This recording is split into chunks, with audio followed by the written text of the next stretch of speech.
नमस्कार। जन उत्तराखंड में आप सभी का स्वागत है। मैं हूं प्रभात। बुलेटिन में रुख करेंगे इस वक्त की हेडलाइंस का।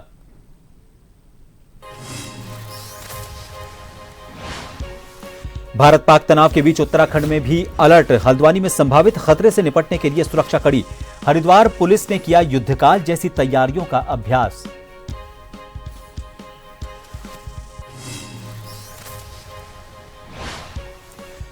कांग्रेस ने देहरादून में निकाली तिरंगा यात्रा। कार्यकर्ताओं ने सशस्त्र बलों का जताया समर्थन। कहा, विषम परिस्थिति में कांग्रेस सरकार के साथ।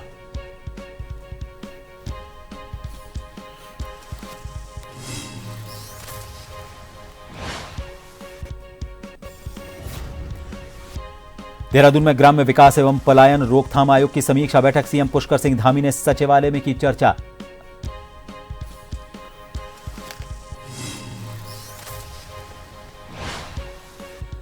चारधाम यात्रा को लेकर श्रद्धालुओं में उत्साह। करीब 4 लाख लोग कर चुके हैं दर्शन। कांग्रेस विधायक ने की व्यवस्थाओं को लेकर सरकार की तारीफ।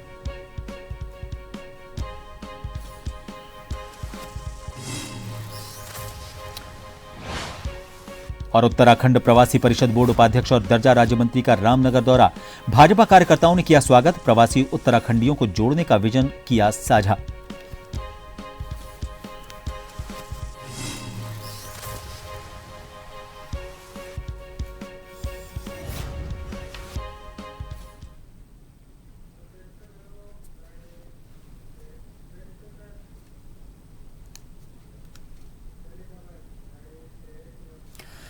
भारत और पाकिस्तान के बीच चल रहे तनाव के बीच जो खबरें सामने आ रही है उसमें हरिद्वार से खबर आ रही है। आपको बता दें कि हरिद्वार पुलिस ने युद्धकाल जैसी तैयारियों का अभ्यास किया।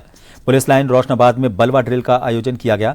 एसएसपी प्रमेंद्र सिंह डोभाल की अगुवाई में जवानों की तैयारियों को परखा गया। हर थाना और शाखा से पहुंचे पुलिस जवानों ने भीड़ नियंत्रण, टीयर गैस, वाटर कैनन और बल प्रयोग के तरीकों का रियल टाइम अभ्यास किया।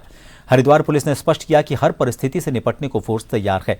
शांति व्यवस्था बनाए रखने के लिए हर कदम पर कड़ी नजर है और सभी जवान जरूरी निर्देशों का पालन करें।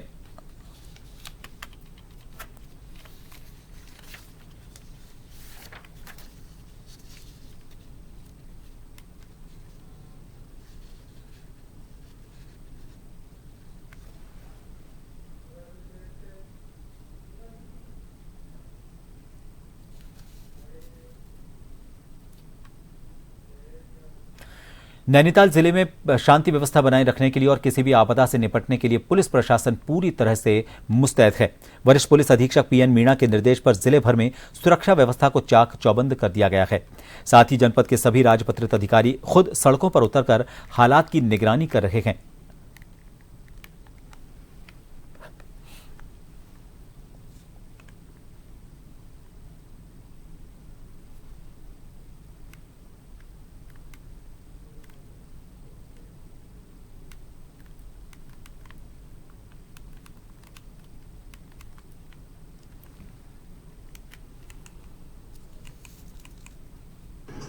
देखिए, सीमा पर तनाव के दृष्टिगत जैसे आपको पता है कि रेड अलर्ट घोषित हो गया है। इसमें सभी फोर्स को अलर्ट रहने के निर्देश हैं। उसी क्रम में पुलिस भी अलर्ट मोड पर है। रात को सभी थानाध्यक्ष, चौकी इंचार्ज को गश्त महत्वपूर्ण भीड़ भाड़ वाली जगह पर गश्त या उपस्थित रहने के लिए निर्देशित किया गया है। 2 कंपनी पीएसी भी लगाई गई है इसमें, और 2 कंपनी पूरे जनपद में एसएसपी भी आई हुई है, जो कि महत्वपूर्ण इंस्टॉलेशन पर या महत्वपूर्ण स्थानों पर तैनात की गई है। भारत के पाकिस्तान से बढ़ रहे तनाव और दोनों ओर से किए जा रहे हमलों को देखते हुए नैनीताल पुलिस प्रशासन ने लालकुआ क्षेत्र में सुरक्षा व्यवस्था बढ़ा दी है और इसके तहत पुलिस क्षेत्राधिकारी लालकुआ दीपशिखा अग्रवाल और कोतवाली के प्रभारी निरीक्षक दिनेश सिंह फरत्याल के नेतृत्व में पुलिस बल ने लालकुआ रेलवे स्टेशन के साथ साथ स्टेशन तिराहा, कोतवाली चौराहा और तहसील के पास चेकिंग अभियान चलाया। नगर में खुले व्यापारिक प्रतिष्ठान और रेस्टोरेंट हबों को बंद करवाया। देर रात सड़क पर बेवजह घूम रहे लोगों को भी अपने घरों में जाने की सख्त हिदायत दी गई। इस दौरान बड़ी संख्या में पुलिस बल हाईवे और अन्य सड़कों में तैनात हो गया और चप्पे चप्पे पर चेकिंग की जा रही है।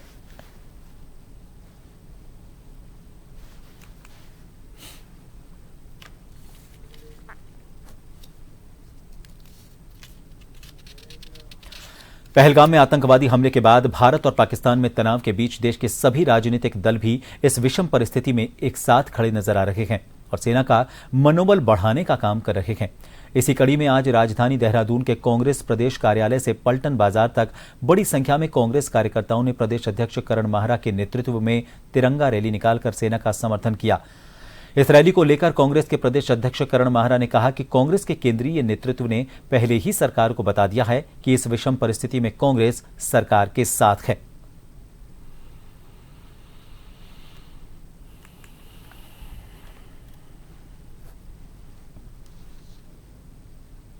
इसके लिए तो सेना के सम्मान के लिए, दूसरा जो प्रतिबद्धता दिखाई है सरकार ने, हमारे राहुल जी ने और खड़गे जी ने, कि हम सरकार के हर उस कदम के साथ है जो हिंदुस्तान के अच्छे के लिए, हित के लिए है। आतंकवाद और पाकिस्तान से लड़ने के लिए जो भी सहयोग होगा, हमारी पार्टी, हमारे लोग सरकार के संग इस समय खड़े होंगे, क्योंकि ये राष्ट्र का मामला है। और जिस तरीके से काराना हरकत आतंकवादियों ने और पाकिस्तान ने की है, उसका मुंह तोड़ जवाब हमारी सेना दे रही है। तो एक ये भी है कि कल और परसों जो हमारी सेना ने बहादुरी दिखाई है, उसके लेकर ये हमारा आज मार्च है। हम अपने राष्ट्रीय ध्वज को लेकर एक पब्लिक के बीच में जा रहे हैं। भारत पाकिस्तान के बीच युद्ध लगातार जारी है। सेना का समर्थन करने के लिए कांग्रेस ने पूरे देश में तिरंगा रैली निकाली। देहरादून में भी प्रदेश अध्यक्ष करण माहरा के नेतृत्व में कांग्रेस ने तिरंगा रैली निकाली। कांग्रेस की तिरंगा रैली को लेकर बीजेपी की प्रवक्ता हनी पाठक ने कांग्रेस के इस काम की सराहना की। साथ ही कांग्रेस पर कटाक्ष करते हुए कहा कि उनकी बुद्धि का शुद्धिकरण इसी तरह बना रहे, क्योंकि पहले कांग्रेस सेना द्वारा पाकिस्तान पर किए गए एयर स्ट्राइक की सबूत मांग करती थी। इससे सेना का मनोबल गिरता था।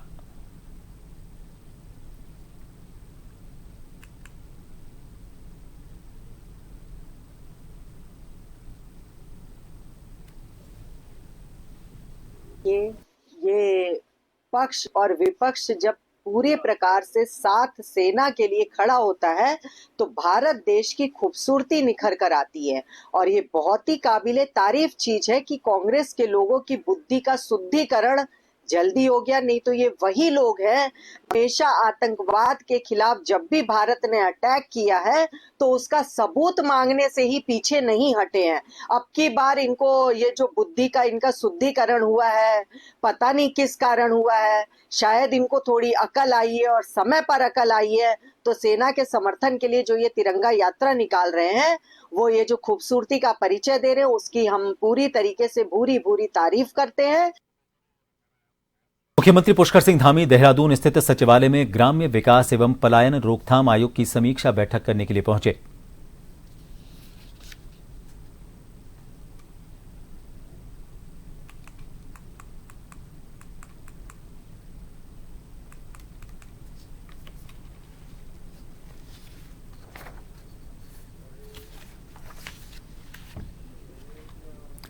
भाकपा माले के राज्यव्यापी प्रतिरोध दिवस के तहत लालकुआ तहसील पर नैनीताल से लेकर पूरे राज्य में आए दिन हो रही महिला उत्पीड़न की घटनाओं पर रोक लगाए जाने, महिला उत्पीड़न की घटनाओं में पीड़ितों को त्वरित न्याय के लिए फास्ट ट्रैक कोर्ट का गठन करने, हर घटना का सांप्रदायिक विभाजन और नफरत के लिए इस्तेमाल करने के खिलाफ खुले तौर पर उत्तराखंड के सीएम धामी को इसका जिम्मेदार बताया और सीएम धामी के इस्तीफे की मांग की।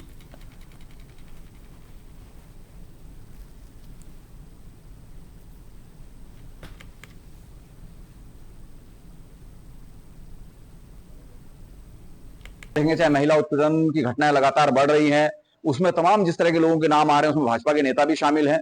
तो इस तरह के उन पर रोक लगाने में ये सरकार पूरी तरह नाकाम साबित हुई है। और सांप्रदायिक उन्माद भड़काने में तो आप देख लीजिए कि मुख्यमंत्री धामी जी के जिस तरह के बयान हैं, कभी वो बोलते हैं लैंड जिहाद, कभी बोलते हैं लव जिहाद, कभी बोलते हैं थूक जिहाद। एक मुख्यमंत्री को इस तरह की असंवैधानिक भाषा प्रयोग करना बिल्कुल शोभा नहीं देता।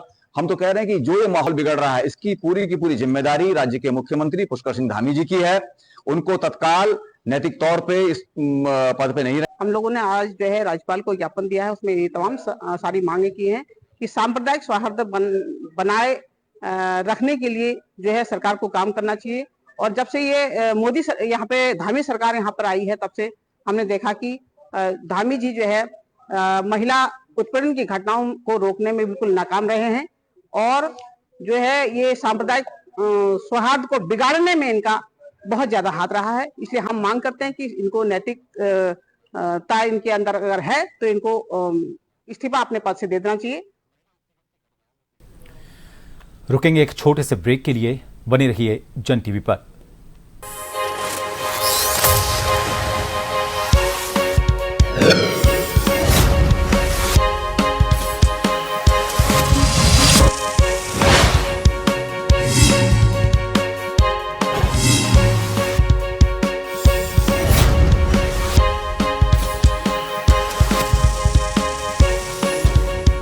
नगर निगम द्वारा 4% दुकानें दिव्यांगों के लिए आरक्षित की जाएं ताकि वो आत्मनिर्भर बन सकें। इसके अलावा दिव्यांगों को स्वरोजगार के लिए सरकारी लोन की सुविधा, तहसील स्तर पर समस्याओं का समाधान, रोडवेज में विशेष सुविधाएं और बाजारों में दुकान लगाने के लिए जगह देने जैसी मांगें भी रखी गई हैं।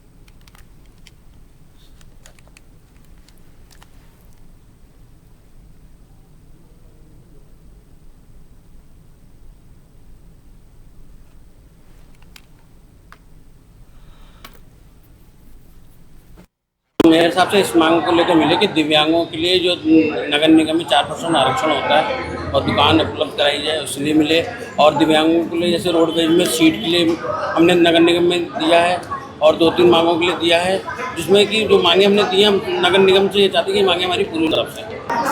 और ये मांगे कि जो नगर निगम में जो बाजार लगती है उसमें दिव्यांगों को मिले, और जैसे दुकानें हैं नगर निगम 4% आरक्षण उसके लिए मिले।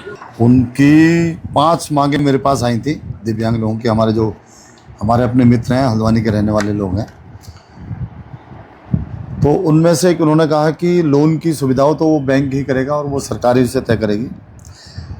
दूसरा उन्होंने कहा है कि उनकी जो समस्याएं वो तहसील स्तर पर समाधान उनका हो जाए। तो उसके लिए मैंने एसडीएम को भी, तहसीलदार को भी अपनी तरफ से पत्र बना दिया, उनको भेज दिया है।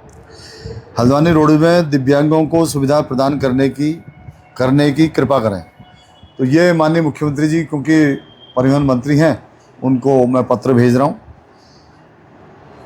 एक इनकी मांग जो है निगम से कि वो दिव्यांग लोगों को बाजार उपलब्ध कराएं, तो उसको मैं देख रहा हूँ कि किस प्रकार हम उनको करा सकते हैं, क्या क्या होगा। तो जैसे ही हमसे होगा तो उसको हम करेंगे। नमस्कार।